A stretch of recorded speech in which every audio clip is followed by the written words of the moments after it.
Oi, gente. Eu sou a Marina. E hoje eu vou contar pra vocês uma história que mudou a minha vida completamente. Se você está passando por algo parecido, ou conhece alguém que está, fica até o final porque essa história vai te mostrar que, às vezes, as piores situações podem se transformar nas melhores oportunidades da nossa vida. Eu descobri que meu marido me traía depois de 15 anos de casamento, e a reação que eu tive foi tão inesperada que até hoje as pessoas ficam boquiabertas quando eu conto. Prepara o coração porque essa história tem reviravoltas que você jamais vai imaginar.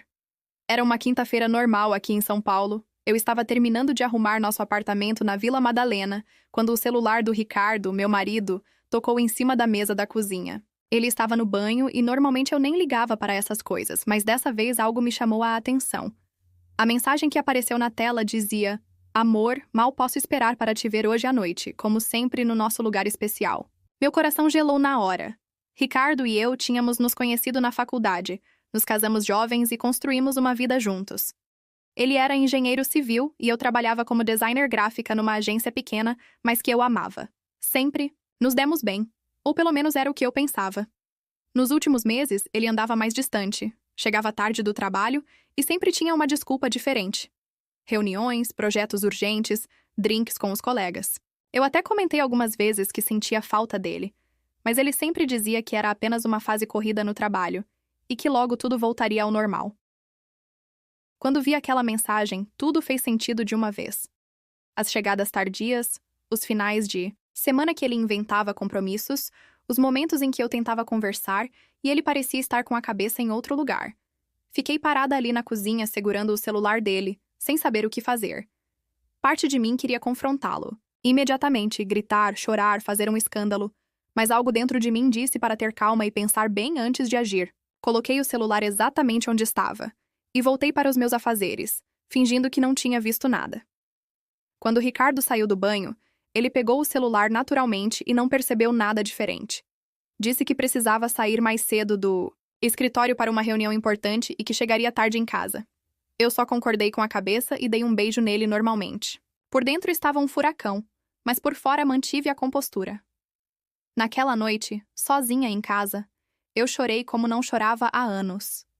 Senti raiva, tristeza, decepção, uma mistura de sentimentos que me deixou completamente perdida. Liguei para minha melhor amiga, a Carla, e contei tudo. Ela ficou indignada e disse que eu deveria contratar um detetive particular para ter provas concretas antes de tomar qualquer decisão. Mas sabe o que eu fiz? Algo completamente diferente do que qualquer pessoa esperaria. No dia seguinte, em vez de confrontar o Ricardo ou contratar alguém para segui-lo, eu tomei uma decisão que mudou tudo. Decidi que ia usar esse tempo que ele estava gastando com a amante para investir em mim mesma de uma forma que nunca tinha feito antes. Sabe? Aquele curso de fotografia que eu sempre quis fazer, mas nunca tinha tempo? Me inscrevi. Aquelas aulas de dança que eu ficava só sonhando? Comecei na semana seguinte. Sempre tive vontade de aprender francês e viajar para a França, então me matriculei num curso intensivo. Quando o Ricardo chegava tarde, eu não ficava, mas esperando ele na sala, vendo televisão e me sentindo sozinha. Eu estava ocupada estudando, praticando fotografia, ou dançando pela casa ouvindo música francesa. Comecei a sair mais com as minhas amigas, a aceitar convites que antes eu recusava porque preferia ficar em casa com ele. Fui ao teatro, visitei exposições, fui àqueles restaurantes pequenos e charmosos do centro histórico que sempre quis conhecer. O mais interessante é que Ricardo começou a notar as mudanças.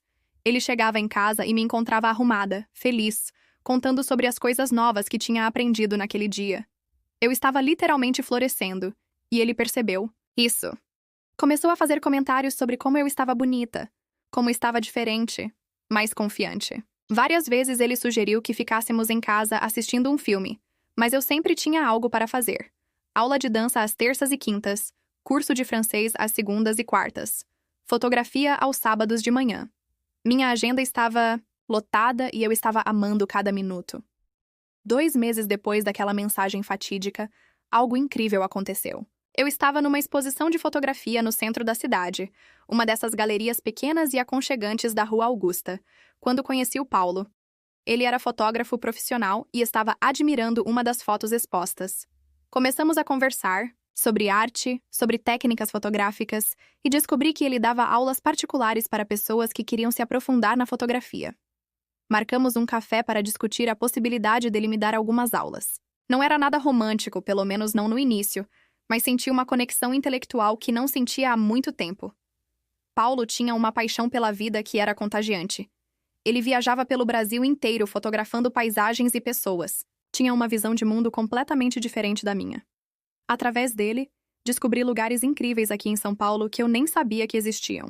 O mirante do edifício Copan ao pôr do sol, o mercado de flores da CEAGESP de madrugada, as ruas do Bexiga durante o festival de inverno. Começamos a sair para fotografar juntos, e essas sessões se tornaram a parte mais esperada da minha semana. Enquanto isso, Ricardo continuava com seus horários irregulares e suas desculpas esfarrapadas. Mas sabe o que mais me surpreendeu? Eu não estava mais sofrendo por causa disso. Estava tão envolvida com minha nova vida, tão feliz com as coisas que estava descobrindo sobre mim mesma, que a traição dele tinha perdido o poder de me machucar. Era como se eu tivesse criado uma bolha de felicidade ao meu redor que nada conseguia quebrar. Um dia, estava organizando minhas fotos no computador quando Ricardo chegou em casa mais cedo. Ele viu as imagens na tela e ficou impressionado. Eram fotos da cidade, de pessoas na rua, paisagens urbanas que eu tinha capturado durante minhas andanças fotográficas. Ele disse que não sabia que eu tinha tanto talento e perguntou quando eu tinha aprendido a fotografar assim. Expliquei sobre as aulas, sobre as saídas fotográficas, sobre como estava descobrindo São Paulo de uma forma completamente nova. Percebi que ele ficou meio desconcertado, como se de repente tivesse percebido que sua esposa tinha se tornado uma pessoa que ele não conhecia completamente. Nessa mesma semana, Paulo me convidou para participar de uma exposição coletiva que estava organizando. Era uma oportunidade incrível para fotógrafos amadores mostrarem seu trabalho numa galeria renomada da Vila Madalena. Aceitei na hora, mesmo sabendo que significaria ainda menos tempo em casa. Comecei a me preparar para a exposição com uma dedicação que não sabia que tinha. Selecionei as melhores fotos, escrevi as descrições, participei das reuniões de planejamento. Estava vivendo um sonho que nem sabia que tinha. A traição do Ricardo tinha se tornado algo secundário na minha vida. Eu sabia que ela continuava acontecendo, percebia pelos mesmos sinais de antes, mas simplesmente não me importava mais da mesma forma. Estava tão focada em crescer como pessoa, em descobrir meus próprios talentos e paixões, que não sobrava energia emocional para sofrer por causa dele. A noite da exposição chegou e eu estava radiante. Usei um vestido que tinha comprado especialmente para a ocasião, estava bronzeada das nossas sessões fotográficas ao ar livre e me sentia mais confiante do que nunca. Ricardo disse que viria, mas na última hora inventou uma desculpa sobre trabalho urgente. Não me surpreendeu nem me chateou. Sabia exatamente onde ele estava e com quem. A exposição foi um sucesso absoluto. Minhas fotos receberam vários elogios. Algumas pessoas até perguntaram sobre a possibilidade de comprar algumas das imagens. Me senti realizada de uma forma que nunca tinha experimentado antes. Paulo estava orgulhoso, meus amigos do curso estavam impressionados, e eu estava simplesmente nas nuvens. Quando chegou a hora de ir para casa, Paulo se ofereceu para me levar. Aceitei, e durante o caminho, ele parou num mirante que tínhamos descoberto juntos, para celebrarmos o sucesso da exposição.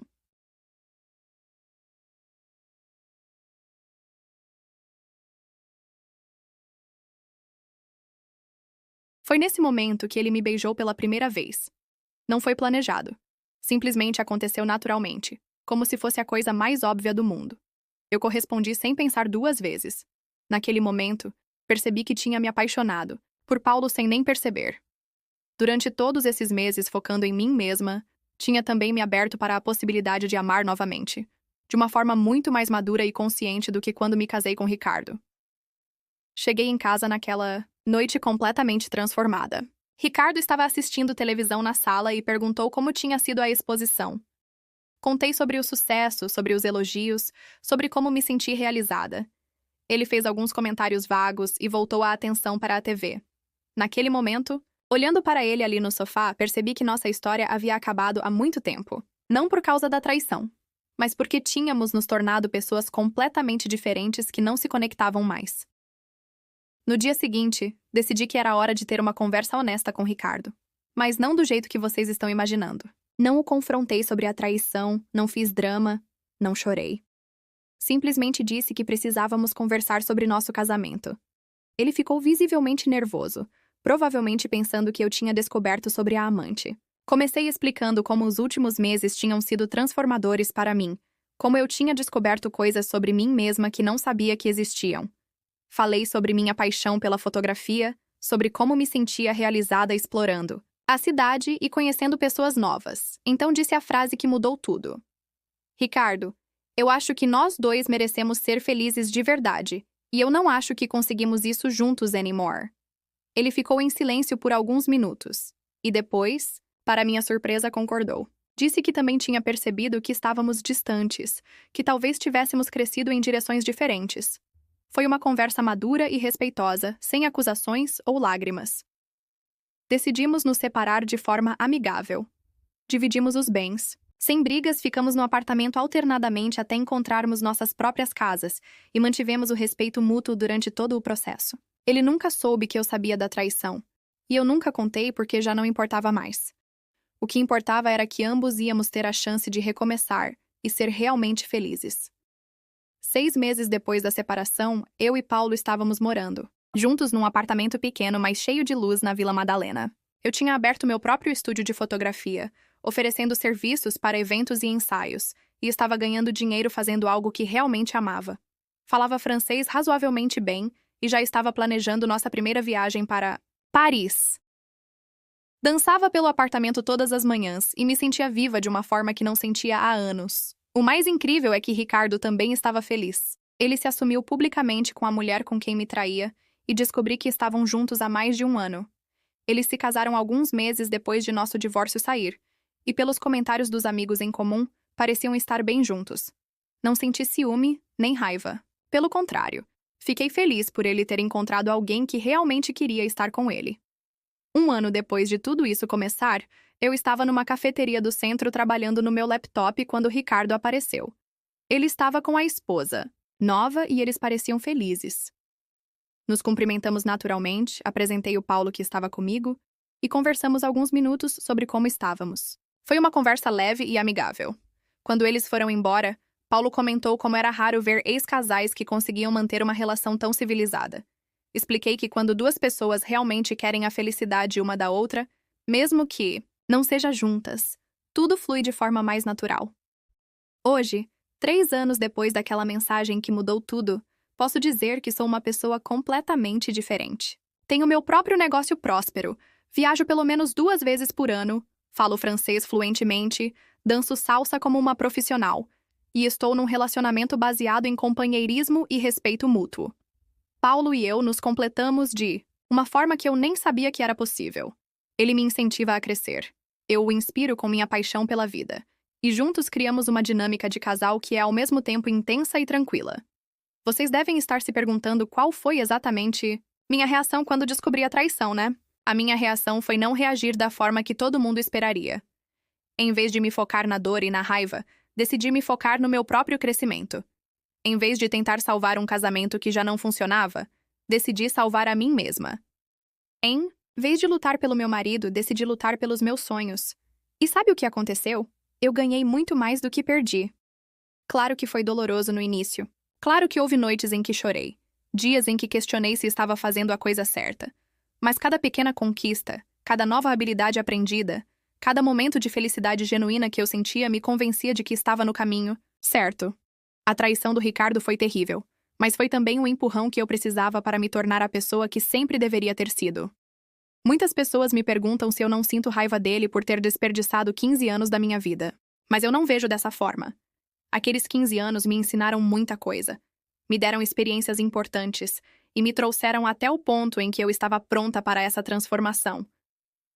Se a traição tivesse acontecido 10 anos antes, talvez eu não tivesse a maturidade emocional para reagir da forma como reagi. Talvez eu tivesse me deixado consumir pela raiva e perdido a oportunidade de crescer.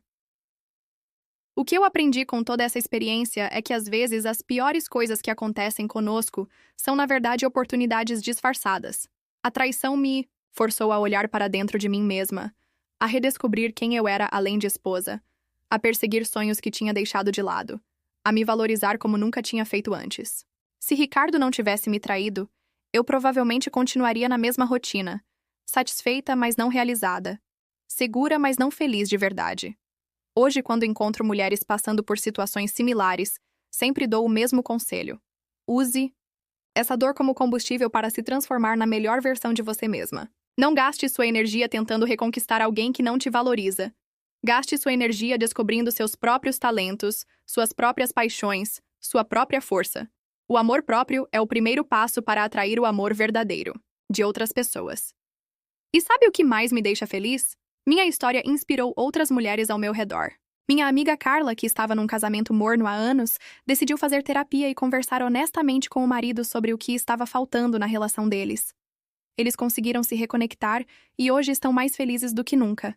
Minha prima decidiu voltar a estudar e hoje está cursando medicina aos 40 anos. Minha vizinha largou um emprego que odiava e abriu a doceria que sempre sonhou. Às vezes, uma crise na nossa vida não é o fim de uma história, é o começo de uma história muito melhor. A traição do meu ex-marido foi dolorosa, mas foi também libertadora. Me libertou de uma vida que estava boa, mas não era extraordinária. Me libertou de um relacionamento que funcionava, mas não me fazia vibrar. Me libertou para descobrir quem eu realmente era e do que era capaz. Então, minha dica para quem está passando por algo parecido é: não deixe que a dor te paralise. Use ela como motivação para se transformar. Invista em você, descubra seus talentos escondidos, persiga seus sonhos adormecidos. Você vai se surpreender com a pessoa incrível que pode se tornar quando decide colocar a si mesma em primeiro lugar. A vida é muito curta para desperdiçarmos tempo sofrendo por pessoas que não nos valorizam. É melhor gastar esse tempo nos tornando pessoas que nós mesmas admiramos e respeitamos. E se você chegou até aqui, muito obrigada por ouvir minha história. Espero que ela inspire você a ver os desafios da vida de uma perspectiva diferente. Deixa nos comentários se você passou por algo parecido ou se conhece alguém que poderia se beneficiar dessa história. E se você gostou, não esquece de dar aquele like e se inscrever no canal para mais histórias reais e inspiradoras como essa.